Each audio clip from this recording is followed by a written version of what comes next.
Hi there, thanks for joining me. I'm going to show you one of my favourite recipes today, which is a chia and coconut pudding. This one is a very easy one to make. It's very nutritious and very delicious.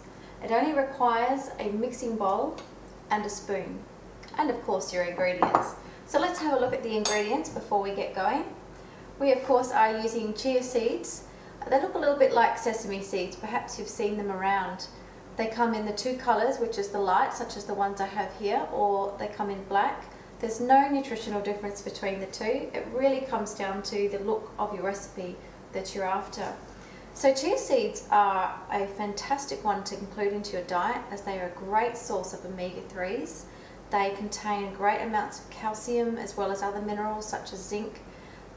They're also a very good source of protein as well as dietary fibre.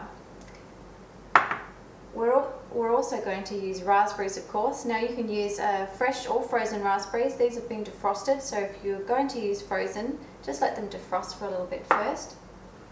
We are using coconut milk.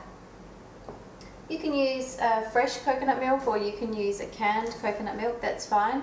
If you do use a canned coconut milk, or anything that's not fresh rather, just be sure to always read the ingredients. Knowing what's in your ingredients is actually really important, as especially things like coconut milk, there can be a lot of hidden preservatives and additives in there. We're also going to put a pinch of the Himalayan salt. You could also use Celtic sea salt. We have got some vanilla extract and some agave to sweeten. Agave is one of my favourite sweeteners to use. It's low GI, it has a good variety of minerals in it. It is very tasty. It comes in the light or the dark. The dark one is what I have here. I prefer this one in recipes, especially sweets, as it has a much nicer, more caramel tone to it, which I really like. So let's get started. This is very simple. We're basically just going to throw it all into a bowl. So in with our chia seeds. Did you know that chia seeds come from a herb type shrub, which is actually part of the mint family? These don't taste anything like mint. Just an interesting little fact that I discovered, I thought was rather fascinating. So a pinch of salt in there. We throw in our coconut milk. Very easy. We have some vanilla extract. You could also use the inside, scrape the insides of a vanilla bean. That would be really delicious as well. We put in our agave.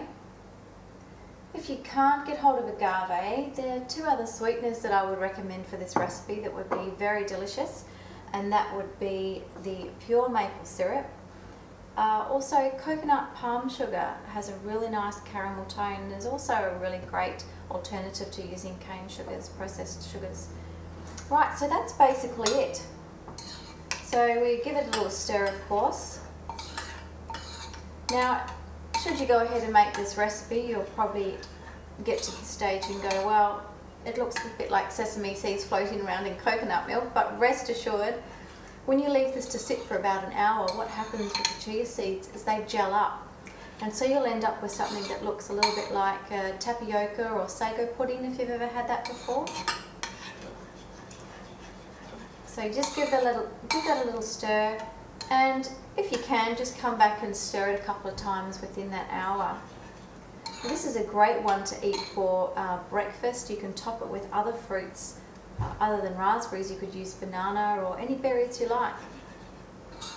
So just give that a stir, and hey presto, we'll be back to show you the next part of this in a minute. Okay, so we've let that sit for about an hour, and as you can see, it has thickened up quite significantly. So basically, that is absolutely it. We just pop it into our serving bowl or our glass. I love to use nice cocktail glasses, as I think it just makes your desserts look that little bit more decadent. Okay, we add our raspberries. Just pop a nice dollop on the top there.